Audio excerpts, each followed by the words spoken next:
السلام عليكم ورحمة الله وبركاته.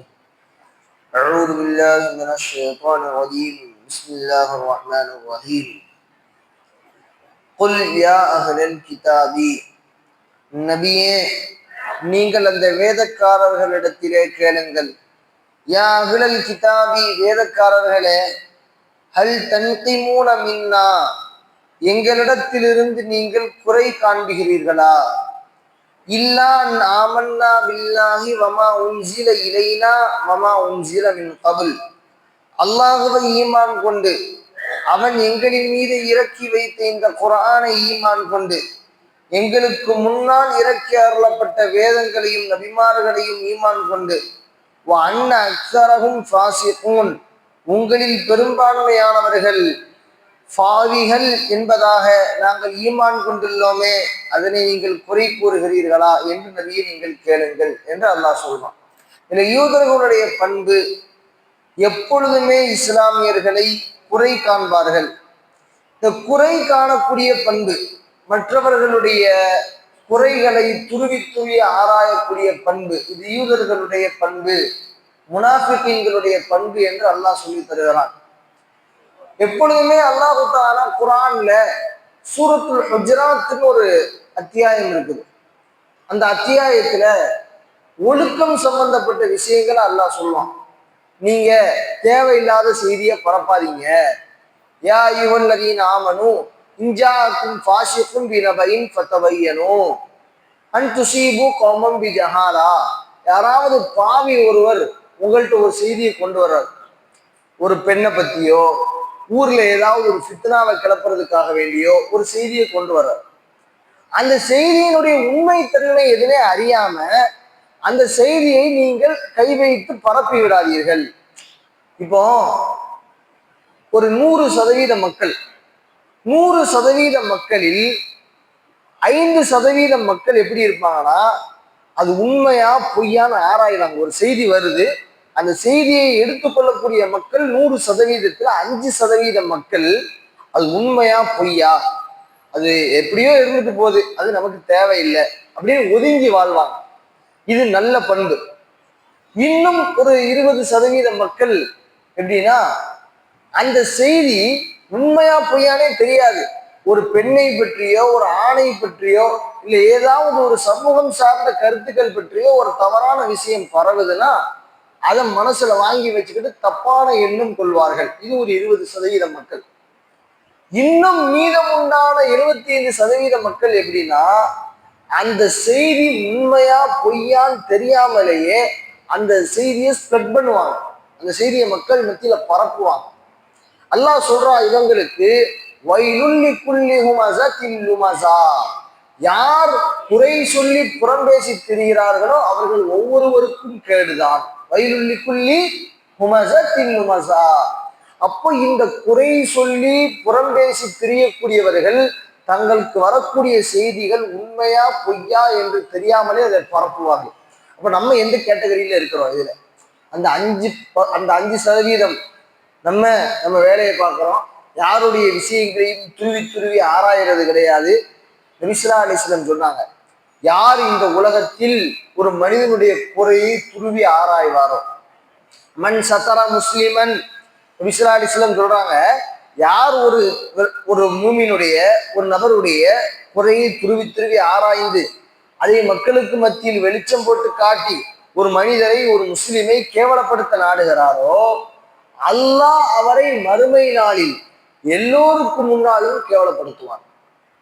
அதே இது நபி ஸல்லல்லாஹு அலைஹி வஸல்லம் ஹதீஸ் சொல்றாங்க, மன் சத்தர முஸ்லிமன், யார் ஒரு மூமினுடைய குறையை ஒரு முஸ்லிமினுடைய குறையை மறைப்பாரோ, சத்தரல்லாஹு லஹு, அவருக்கு அல்லாஹு தஆலா மறைப்பான் யௌமல் கியாமா, கியாமத்தினுடைய நாள்ல அவர் ஏதாவது அருவருக்கத்தக்க காரியங்கள் செஞ்சா அல்லாஹ் அந்த காரியத்தை மறைச்சிடும். ஈசா அலைஹிஸ்ஸலாத்தை பத்தி பைபிள், அதாவது அவர்களுடைய நம்மளுடைய இஞ்சில்ல அவங்களுடைய பைபிள்னு சொல்லக்கூடிய அந்த வேதத்துல ஒரு செய்தி ஒன்று வருது.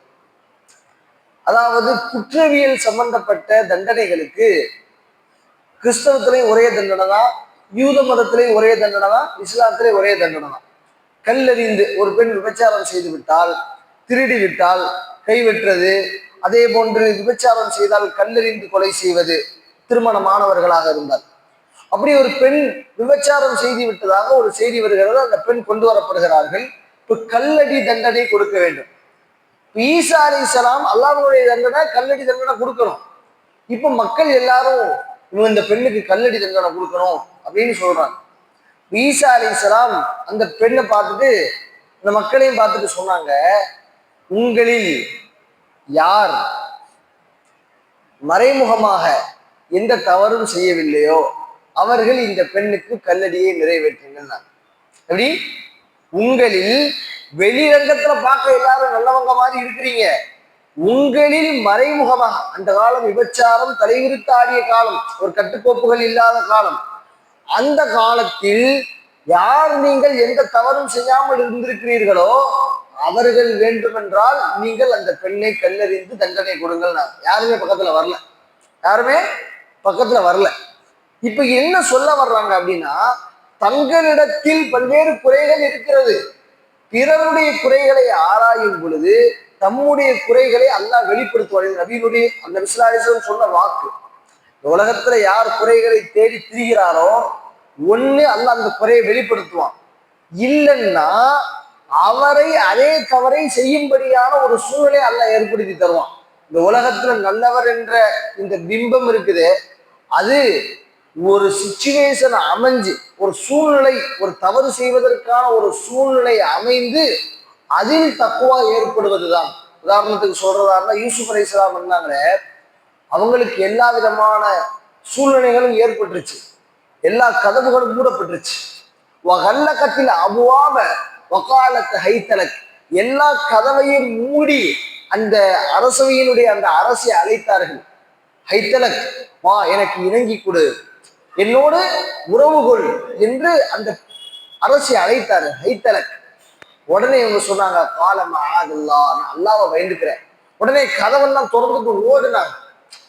இந்த மாதிரி ஈமான் நம்மகிட்ட வரணும். அதாவது இப்படி ஒரு தவறு செய்வதற்கோ ஒரு ஈமான் நம்மை விட்டு பறிபோகுவதற்கோ ஒரு சந்தர்ப்பம் வரும் பொழுது, நான் எனது ஈமானை, எனது தக்குவாவை அல்லாஹ்வின் கிருபை கொண்டு நான் பாதுகாத்துக் கொள்வேன், இந்த தக்குவா வரணும்.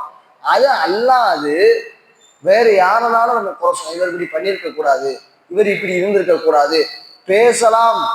ஆனால் அந்த குறையை நாம் பரப்பி வெளிப்படுத்தி தேடி திரிந்தால் அது நம்மிடத்தில் அல்லாஹ் வெளிப்படும்படியான ஒரு காரியத்தை அல்லாஹ் ஏற்படுத்தி தந்துருவான். இந்த சூரத்துல் ஹுஜராத்தில் அல்லாஹ் ஒழுக்கம் சம்பந்தப்பட்ட விஷயங்களை சொல்லிட்டு வரும் பொழுது, யா அய்யுஹல்லதீன ஆமனூ லா யஸ்கர் கௌமும் மின் கௌமின் அஸா அய்யகூனூ, நீங்க யாரையும் கிண்டல் செய்யாதீங்க. அதுக்கடுத்த ஆயத்துல, நீங்கள் யாரையும் தேவையில்லாம சந்தேகப்படாதீங்க. இன்ன பஅலல் லன்னி இஸ்முன், நீங்கள் நினைக்கக்கூடிய பெரும்பான்மையான விஷயங்கள் பாவங்களாக முடியும். வலா தஜஸ்ஸஸூ, இன்னொரு இடத்துல அல்லாஹ் சொல்றான், நீங்கள் யாரு குறையையும் துருவி துருவி ஆராயாதீர்கள்.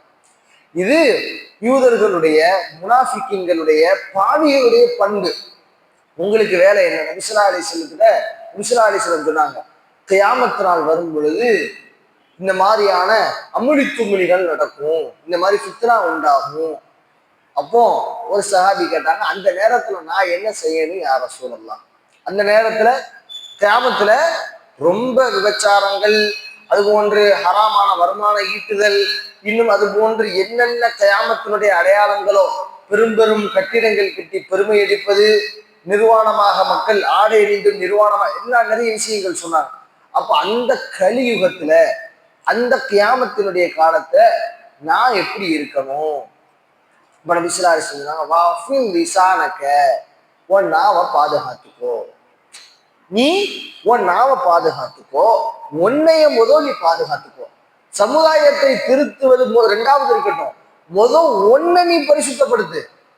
நீ ஒன்னை பரிசுத்தப்படுத்தி ஒன்னை திருத்திட்டு நீ ஒழுங்காயிட்டு அதுக்கப்புறம் மக்களுக்கு அதை எத்தி. இதுதான் முறை. அல்லாஹ்வே குர்ஆன்ல சொல்றான், யா அய்யுஹல்லதீன ஆமனூ லிம தகூலூன மா லா தஃஅலூன், நீங்கள் எந்த விஷயத்தை செய்யவில்லையோ அது யாருக்கு ஏவக்கூடாது, பிறருக்கு ஏவக்கூடாது. நபியினுடைய ஒரு சிறிய சுண்ணத்துல கூட அவங்க அதை கடைபிடிச்சாங்க. ஒரு பெண்மணி நபி ஸல்லல்லாஹு அலைஹி வஸல்லம் ரசூலா, என் பிள்ளை ரொம்ப இனிப்பு சாப்பிடுதுன்னு, என் பிள்ளை ரொம்ப இனிப்பு சாப்பிடுது, நீங்க கொஞ்சம் கண்டிப்போட சொன்னீங்கன்னா என் பிள்ளை கேட்டுக்கிறோம். நபி ஸல்லல்லாஹு அலைஹி வஸல்லம் நாளைக்கு வாங்க. உடனே அந்த அம்மா போயிட்டு நாளைக்கு வந்தாங்க. உடனே திரும்ப நாளைக்கு வாங்கணும். 3வது நாள் ஆயிடுச்சு. இப்போ அந்த அம்மா கேட்கறாங்க, சஹாபி பெண்மணி, யார சொல்ல நீங்க சொன்ன உடனே கேட்டுருவாங்க, நீ இந்த சின்ன விஷயத்துக்கு ஏன் காலம் தாழ்த்துறீங்கன்னு கேட்டாங்க. நபிசுல்லாஹி அலைஹி வஸல்லம் சொன்னாங்க, நான் அதிகமா இனிப்பு சாப்பிடுவேன். எப்படி? நான் அதிகமா இனிப்பு சாப்பிடக்கூடிய பழக்கம். நபிசுல்லாஹி அலைஹி வஸல்லம் அதிகமான இனிப்புகள், தேன், இன்னும் அது போன்ற பேரிச்ச பழங்கள், அந்த மாதிரி அதிகமான இனிப்புகள் சாப்பிடுவாரு. நான் அதிகமான இனிப்புகள் சாப்பிடுவேன். நான் அந்த பிள்ளைக்கு சொல்றதுக்கு முன்னாடி நான் முதல்ல இனிப்பை கட்டுப்படுத்திக்கிறேன். ஒரு சிறிய விஷயமாக இருந்தாலும் கூட அதில் தன்னிடத்தில் முதல்ல வரணும், அதுக்கப்புறம் பிறரை ஏவனுங்கிற ஒரு கட்டுக்கோப்போட அந்த சுண்ணத்தை நமக்கு கற்றுத்தருகிறார்கள். இந்த இடத்துல அல்லாஹ் சொல்லித்தரா, நீங்கள் பிறருடைய குறைகளை துருவி துருவி ஆராய்கிறீர்களா யூதர்களே? நாங்கள் எப்படிப்பட்டவர்கள்? அல்லாஹ்வை ஈமான் கொண்டிருக்கோம், இன்னும் எங்களுக்கு இறக்கி அருளப்பட்ட இந்த குர்ஆனை ஈமான் கொண்டிருக்கோம், அதுக்கு முன்னால் இறக்கி அருளப்பட்ட தௌராத், இன்ஜீல், ஜபூரை ஈமான் கொண்டிருக்கிறோம். எங்களை போயா நீங்கள் குறை காண்கிறீர்கள்? இன்னும் நபியே நீங்க கேளுங்க அப்படின்னு யூதர்கள்ட்ட அல்லாஹு தாலா கேட்க சொல்றான். இதன் மூலியமாக அல்லாஹு தாலா குறை சொல்லக்கூடிய இந்த பண்பு என்பது யூதர்கள் முனாஃபிகீன்களுடையது என்பதை அல்லாஹ் நமக்கு படிப்பனையாக சொல்லித் தருகிறான். இந்த ஆயத்துகளில் இருந்து என்ன படிப்பு